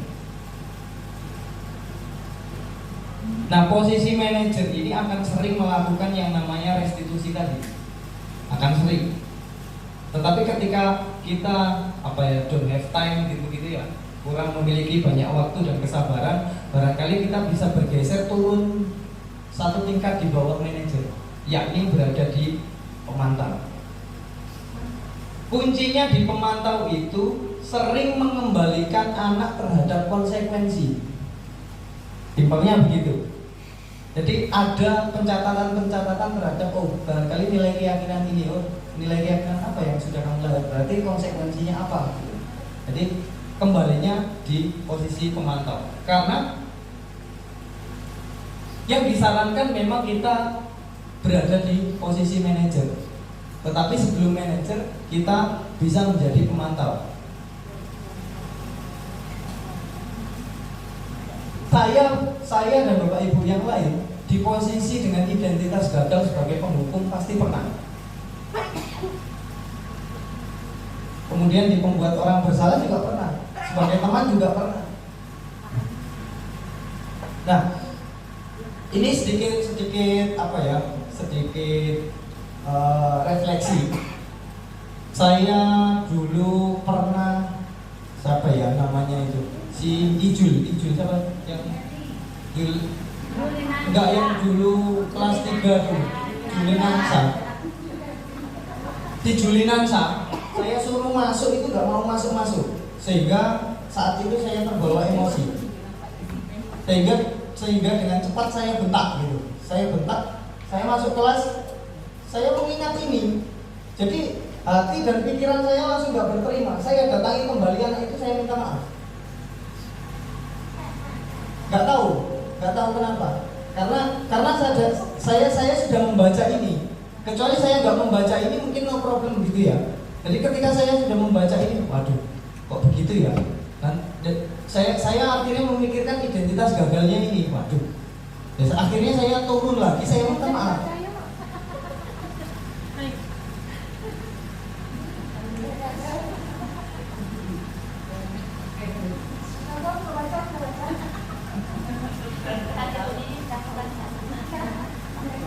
Supaya tidak merasa bersalah.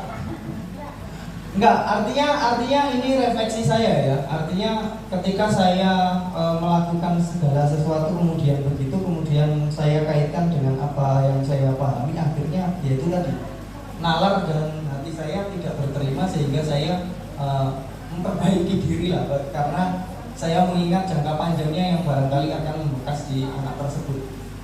Sama seperti kemarin ketika di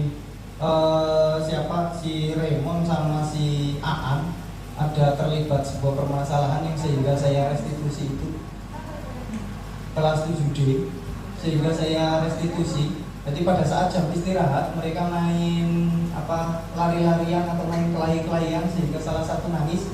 Nah, akhirnya saya restitusi pada saat itu. Tapi untuk restitusinya bersamaan, tetapi yang saya laporkan atau saya praktikkan menjadi sebuah dokumen itu hanya salah satu di antara kedua itu. Tapi pada saat realnya itu keduanya saya dudukkan di depan kelas. Mungkin Bu Ima jadi saksi di situ waktu itu tahu.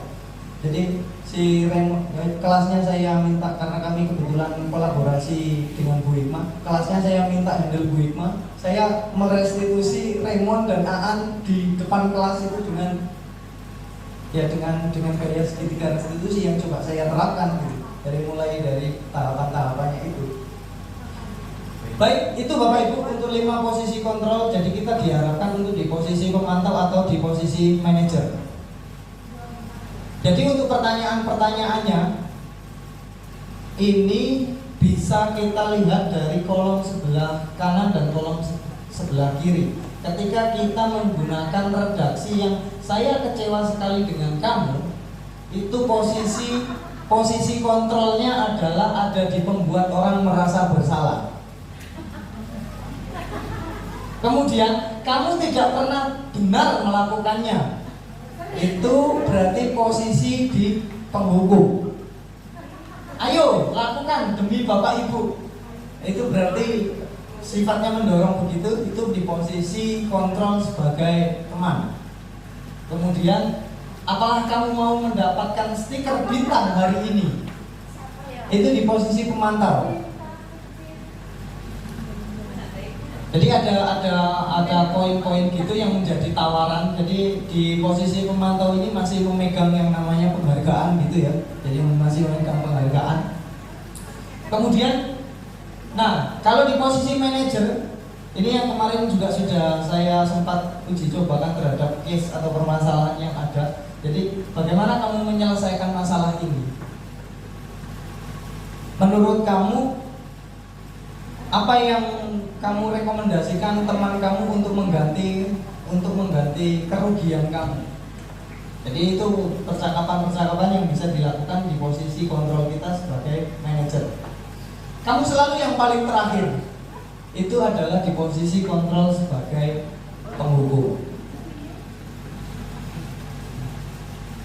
Ya, tadi sudah sempat saya singgung. Tadi sempat saya singgung bahwa kita diamanahkan untuk bisa bergerak antara posisi pemantau dan posisi manajer. Artinya kalau di posisi pemantau yang seperti saya gambarkan tadi atau di kalimat yang barusan, di sini masih memegang yang namanya penghargaan atau hadiah. Dan juga ada konsekuensi yang masih dipegang sebagai landasan dia kembali atau mengganti rugi atau melakukan resiko atas perbuatannya. Tetapi ketika di posisi manajer, ini adalah nilai-nilai keyakinan yang dituju, nilai-nilai yang berusaha untuk memperbaiki orang lain atau anak tersebut.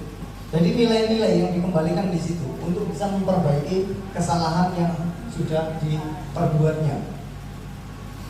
Jadi posisi ideal di manajer, artinya di posisi manajer ini memang juga menjadi PR besar. Jadi kita berupaya atau berusaha, kalau memang belum bisa menjadi manajer, paling tidak kita menjadi pemantau. Kita berusaha itu.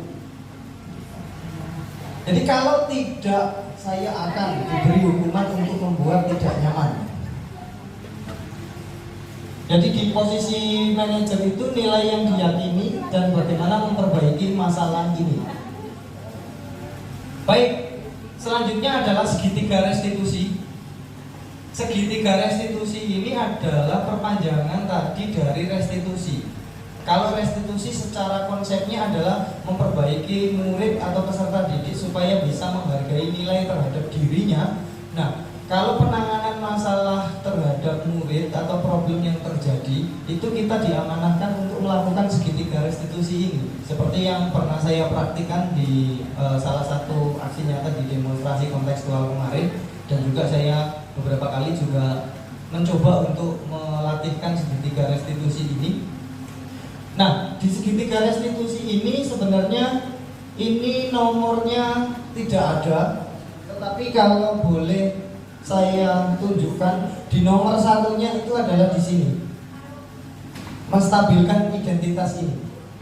Jadi ketika ada problem, ada permasalahan, kita buat kondisinya menjadi stabil terlebih dahulu. Bagaimana untuk membuat stabil? Nah, ini berarti setiap orang melakukan kesalahan. Jadi kita pakai sebuah kewajaran dulu.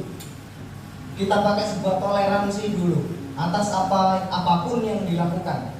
Kemudian kamu bukan satu-satunya yang pernah melakukan ini.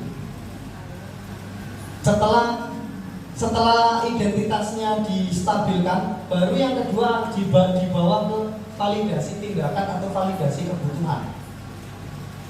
Validasi tindakan atau validasi kebutuhan ini tentu dia melakukan segala sesuatu punya alasan. Nah, di bagian ini dikaitkan dengan 5 kebutuhan dasar yang dipenuhi tadi.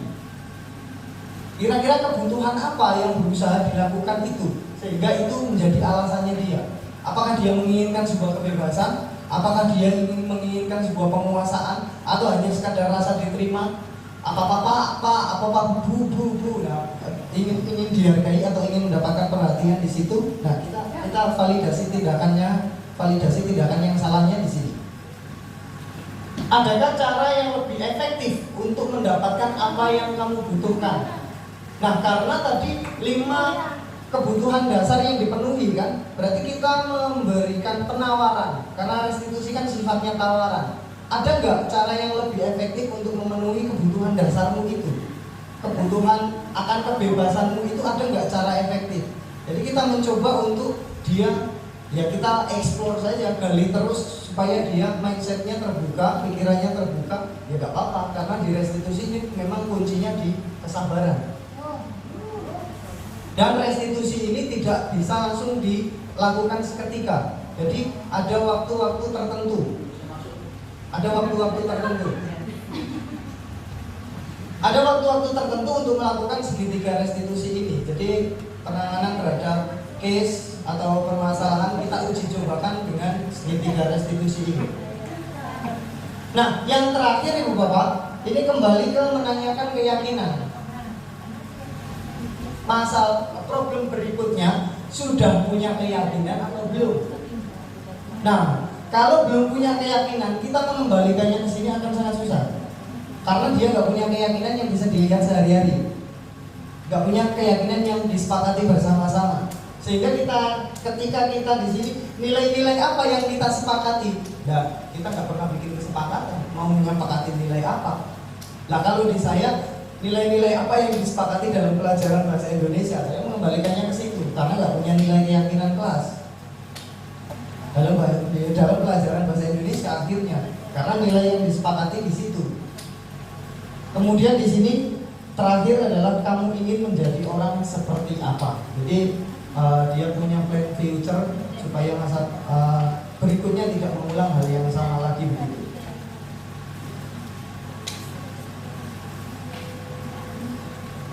Di dalam menstabilkan identitas untuk membuat anak yang merasa gagal karena berbuat salah menjadi positif terhadap dirinya, yang perlu dilakukan atau yang perlu dikatakan idealnya bagi guru, berbuat salah itu hal yang manusiawi. Tidak ada manusia yang sempurna. Bapak Ibu juga buat salah. Kita pasti bisa menyelesaikan permasalahan ini. Bapak Ibu tidak tertarik untuk mencari tahu siapa yang benar, siapa yang salah. Bapak Ibu lebih tertarik untuk menyelesaikan masalah ini. Atau misalnya, saya tidak ingin tahu siapa yang salah dan tidak ingin tahu siapa yang benar. Saya ingin membantu ataupun berupaya untuk menyelesaikan permasalahan ini. Jadi seperti itu.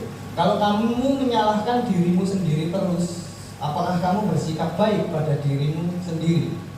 Jadi identitasnya distabilkan dulu. Kemudian tadi divalidasi tindakan yang salah atau validasi kebutuhan itu dengan kalimat-kalimat yang disampaikan oleh guru. Kamu bisa saja kan melakukan hal yang lebih buruk, tapi kamu tidak melakukannya. Kamu pasti punya alasan mengapa melakukannya. Nah, ini kelima kebutuhan dasar yang berusaha dipenuhi sehingga dia melakukan seperti itu. Apa yang penting bagi kamu? Kamu boleh tetap berusaha menjaga sikap itu, tapi tambahkan sikap yang lain yang baru. Maukah kamu belajar cara lain untuk mendapat yang kamu butuhkan tanpa harus memukul? Yang terakhir, apakah kamu bisa melakukan dengan lebih baik besok lagi? Nah, kalau keyakinan, nilai keyakinan seperti yang saya sampaikan tadi, berarti ini mengembalikan kepada nilai-nilai atau keyakinan yang dituju, baik itu dalam lingkup kelas maupun dalam lingkup sekolah. Ini beberapa intervensi kalimat yang bisa Ibu Bapak gunakan ketika nanti akan melakukan yang namanya segitiga restitusi ini.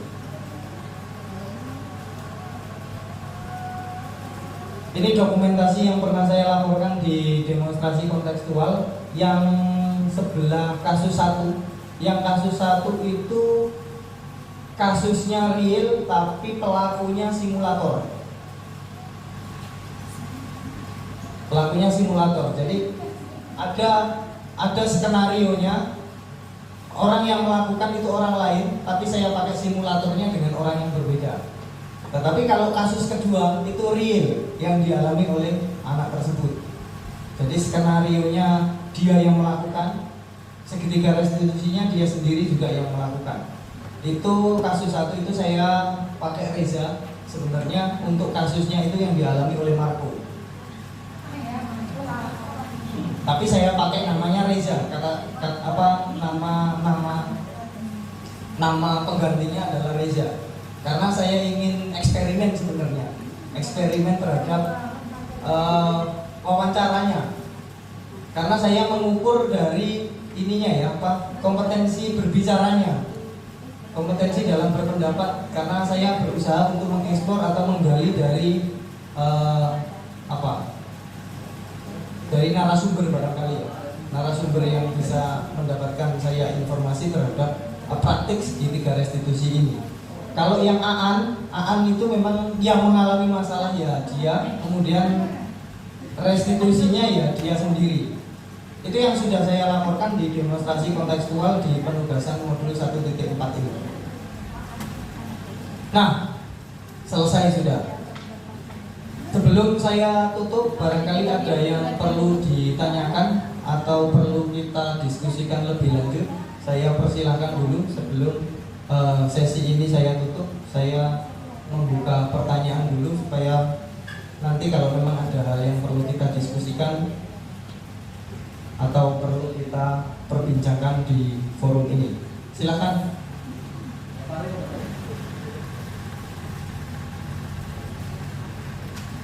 Baik, terima kasih. Ini cukup menggelitik dan cukup membuat saya penasaran.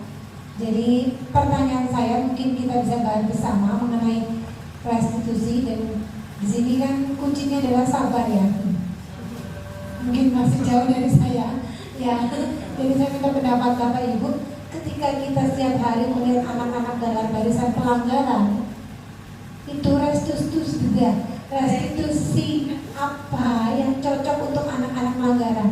Saya sendiri mulai dari hukuman pernah ya, bukan pernah lagi ya, sering menjadi pemantau iyalah, terus memperhalus, dihalus-halusin kan, aduh si ganteng ini pakai sarangi segala macam, besoknya di situ lagi begitu.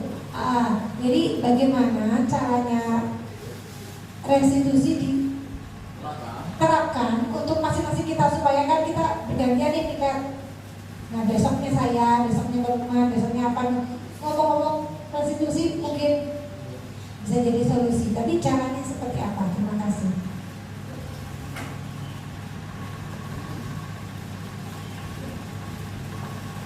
Baik, terima kasih Bu Nini.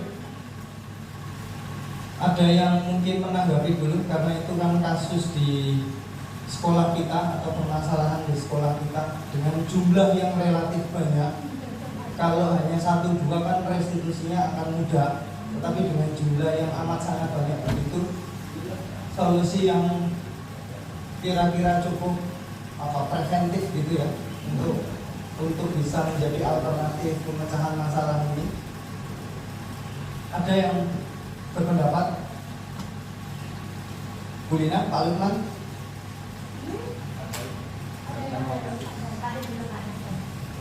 Ada yang dulu? Ada dulu Pak Dai. Soalnya dari penyusuan yang lama. Oh iya. Baik, kesempatan yang luar biasa mau diberikan kepada Pak Dai terlebih dahulu. Silakan. Baik, terima kasih atas waktunya. Mungkin terkait pemecahan terkait fenomena yang kita alami di sekolah kita terkait mengenai tatib yang artinya sudah jadi kebiasaan. Mungkin salah satu untuk pendekatan restitusinya memang sudah kita coba, tapi masih sifatnya awam, yang sederhana.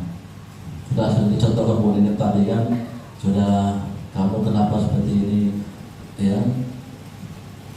Hanya seperti itu, tapi kita nggak ada mungkin sedikit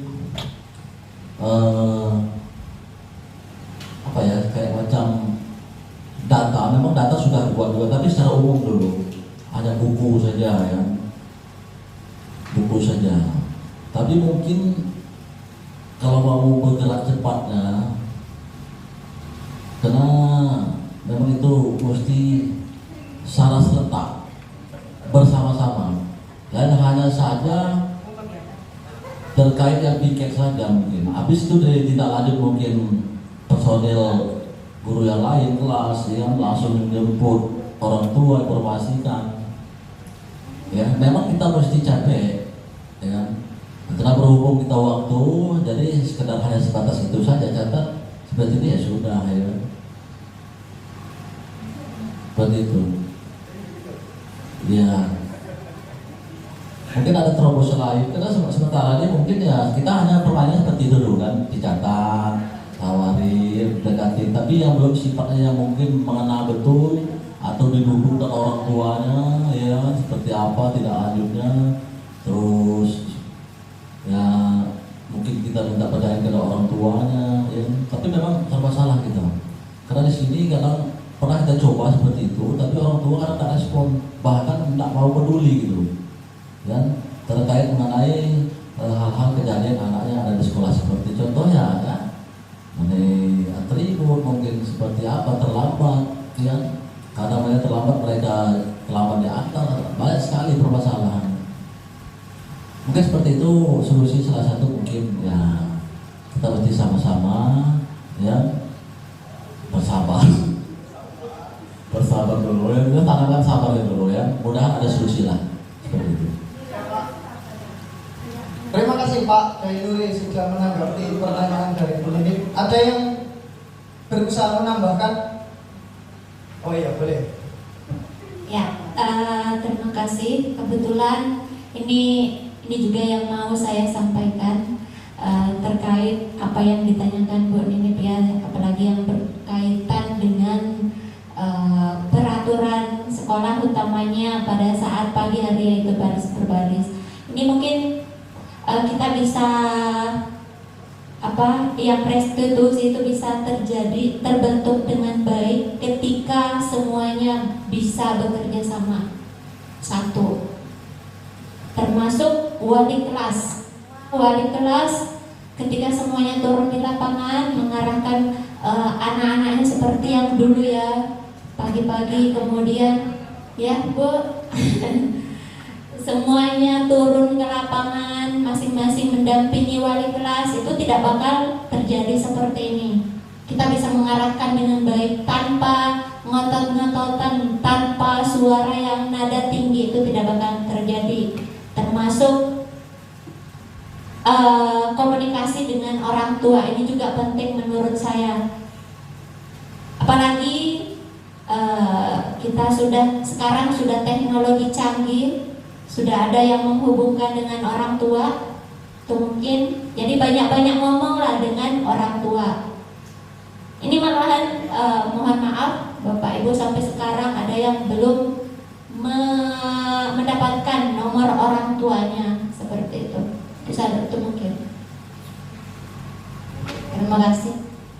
Baik, terima kasih disampaikan kepada Bu Lina. Jadi dari dua pandangan yang berusaha disampaikan untuk menanggapi pertanyaan dari Bu Nini, saya pun sedikit menggarisbawahi dan barangkali menyampaikan pandangan saya terkait dengan bagaimana restitusi ini menarik sekali. Nah, artinya di budaya positif untuk bisa menjadi sebuah budaya, goalnya kan di situ. Dimulainya adalah dari disiplin positif. Disiplin positifnya adalah terhadap disiplin diri, dorongan atau motivasi internal. Nah, salah satunya yang ditawarkan kembali kepada restitusi. Saya berusaha menghubungkan dengan konsep yang sudah menjadi paparan kita bersama-sama tadi, bahwa ketika mau penerapan segitiga restitusi kepada case atau permasalahan yang terjadi di sekolah ini, yang pertama harus punya keyakinan dulu. Ya, keyakinan itu yang akan menjadi segitiga ketiga sebagai bagian dari solusi untuk mengembalikan bahwa dia meyakini nilai apa, dia ingin menjadi seperti apa. Bukan peraturan. Artinya kita bukan mengembalikannya ke peraturan, tapi mengembalikannya ke keyakinan. Jadi kalau kita nggak punya keyakinan, kita melakukan restitusinya kan bagaimana urutannya? Karena kita nggak punya keyakinan. Makanya restitusi kan letaknya setelah keyakinan kelas dibuat atau keyakinan sekolah dibuat. Nah, kalau restitusi yang menjadi fokus dari paparan ini adalah restitusi secara perorangan, tidak menutup kemungkinan bahwa sebuah restitusi itu dilakukan secara klasikal. Jadi bisa 5 orang atau 10 orang dengan case yang sama, problem yang sama dikumpulkan dengan kita melakukan segitiga tadi, mulai dari menstabilkan tindakan, menstabilkan identitas dulu, kemudian langkah berikutnya divalidasi tindakan apa saja yang dilanggar, semua orang kamu ingin menjadi orang seperti apa dan lain sebagainya. Baru yang terakhir kita mengembalikan ke keyakinan kelas atau ke keyakinan sekolah yang sudah jadi kesepakatan bersama, yang sudah diyakini bersama-sama. Artinya kalau dari hubungan dari paparan modul tadi, kalau kita akan menerapkan yang namanya segitiga restitusi, memang kuncinya adalah di sabar dan ekosistemnya royong. Tetapi ya itu tadi, step-stepnya harus kita lakukan dulu sebelum itu kita bisa terapkan. Stepnya segitiga tadi itu keyakinannya di kelas atau keyakinannya di sekolah kita harus punya dulu. Bukan mengembalikan kepada sebuah peraturan, tapi mengembalikan kepada moral value atau nilai keyakinan yang dituju. Itu barangkali Bu ini yang bisa saya garis bawahi untuk penerapan segitiga restitusi. Artinya ini problem di semua sekolah, semua satuan pendidikan. Untuk menjadi goalnya di budaya positif itu yang menjadi PR bersama dan yang menjadi tantangan bersama begitu barangkali untuk di semua satuan pendidikan, bahkan dimanapun ya, sekolah yang notabene sudah diambil dari input-input yang keluarga yang sudah paham akan disiplin positif di rumah, itu pun case-case atau permasalahan juga masih kerap terjadi. Begitu tadi kayaknya Bu Nisa ada yang ingin disampaikan.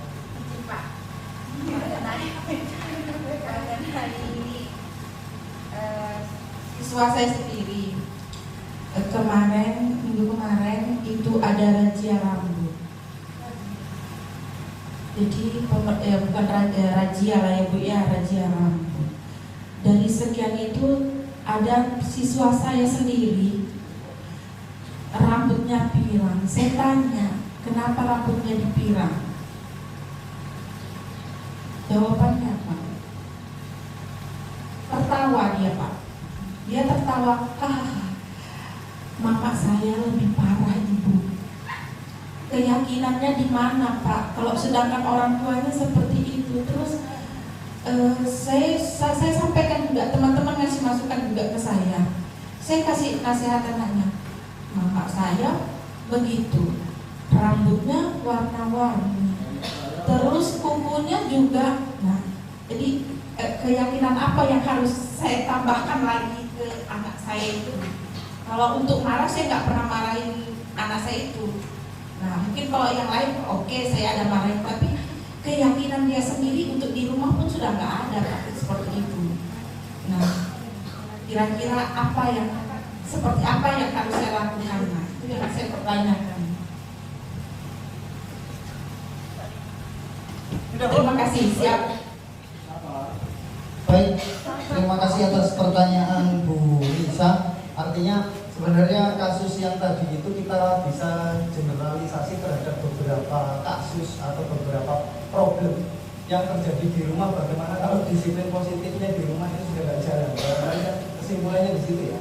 Kesimpulannya begitu. Kesimpulan pertanyaan yang bisa kita generalisasi adalah di situ.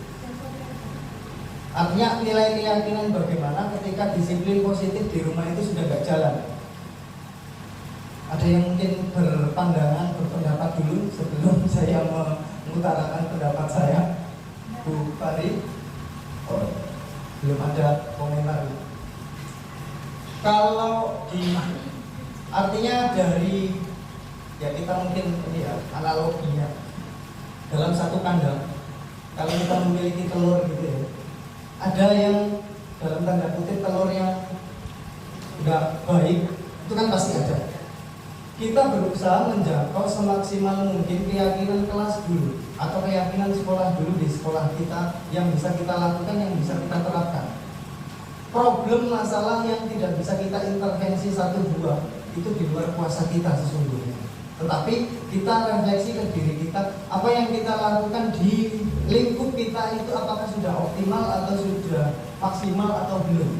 Di situ juga, di situ saja sebenarnya kuncinya. Karena yang terakhir tadi, kita tidak bisa mengontrol orang lain, kita tidak bisa mengubah orang lain. Nah, melalui keyakinan yang kita buat, kita berusaha menyentuh dominasi dari peserta didik atau murid. Masalah analogi saya tadi, dalam satu kandang hanya ada satu dua yang tidak bisa kita intervensi, itu di luar kuasa kita. Ketika di rumah kan kita tidak bisa mengintervensi kegiatan di rumah. Contoh kecil, saya pernah diskusi dengan Bu Lini. Dari awal itu saya memetakan anak-anak yang dalam tanda kutip membacanya masih kurang.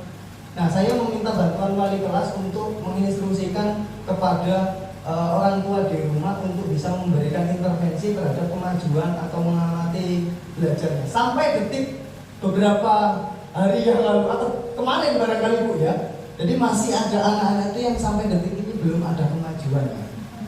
Nah, yang bisa saya lakukan ya di mata pelajaran saya saja. Akhirnya ketika ada presentasi kan saya 5 orang itu tetap walaupun dia bacanya gradul-gradul terbatas-batas gitu, ya tetap dia punya bagian untuk ngomong. Sampai yang teman yang lain itu mengomentari, memang Pak itu belum bisa baca bus. Dan yang namanya belajar, jadi semuanya bisa salah, semuanya berproses di sini. Si siapa yang ketua kelas, enggak maksudnya ketua kelas yang perempuan itu, Dinda yang berkomentar seperti itu, memang Pak itu belum bisa baca. Enggak usah ngomong gitu, artinya dia juga di sini itu dia belajar. Nah, kalau kita kembalikan ke sana, ya sebenarnya kita untuk mengintervensi dari lingkup keluarga itu kan ya amat sangat. Nah, yaitu tadi yang kita sentuh adalah dominasi atau mayoritas yang kita lakukan di sini. Terlepas satu atau dua itu yang nggak bisa kita cover atau kita bisa berdayakan, ya itu di luar kuasa kita. Tapi kembali ke introspeksi terhadap diri kita saja. Sudah seberapa banyak yang kita lakukan, sudah seoptimal apa yang sudah kita buat, keyakinan apa saja yang sudah kita pernah rumuskan bersama-sama. Begitu Bu yang bisa menggarisbawahi atau menjawab dari pertanyaan tersebut. Artinya di luar kuasa itu ya artinya. Karena kalau kita kaitkan ke konsep Ki Hajar Dewantara, kita ini dianalogikan sebagai petani atau tukang kebun. Kalau dia dari rumahnya sudah disetting jadi tanaman jagung, di sekolah kita mau jadikan dia tanaman padi nggak akan bisa, karena kodratnya sudah tanaman jagung. Jadi ya biar tanaman jagung, tapi kalau ada hama di sebelah kanannya ya kita coba buang.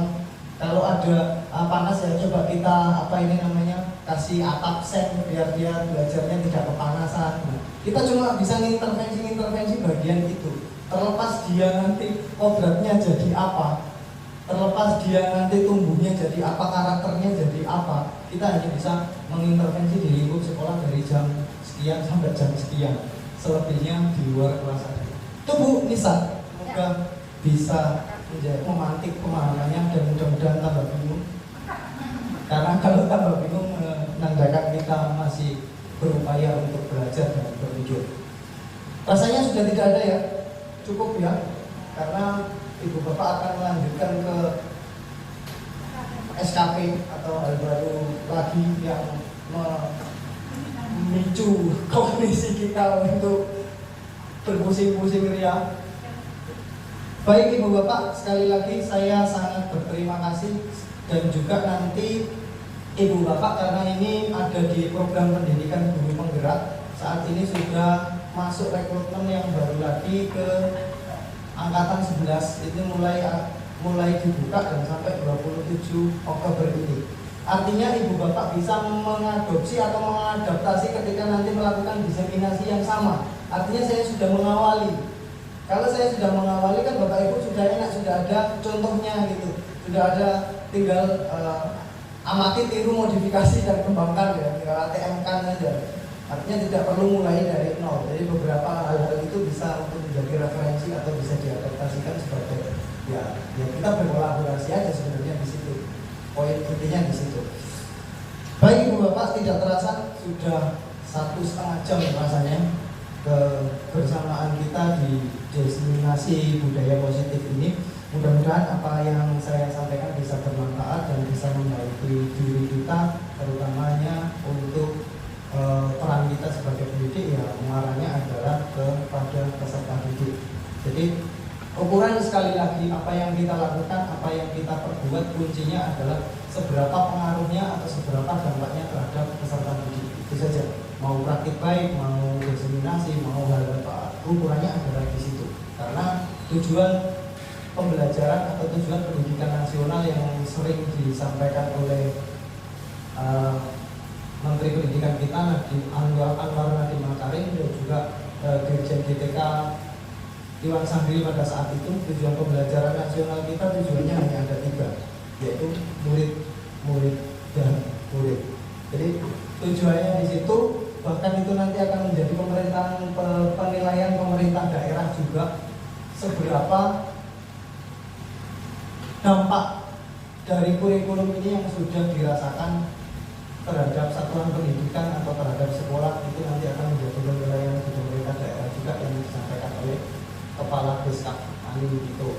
Jadi itu yang ukurannya adalah di situ. Terlepas kontennya apa yang dilakukan, itu kembali ke keleluasaan kita, kontekstualisasi kita. Sekian Bapak Ibu, ke Balikpapan berliterasi cukup sekian. Terima kasih. Banyak maaf kalau ada tutur kata, tutur perbuatan yang kurang berkenan. Saya akhiri. Wassalamualaikum warahmatullahi wabarakatuh. Saya kembalikan ke Pak Lukman.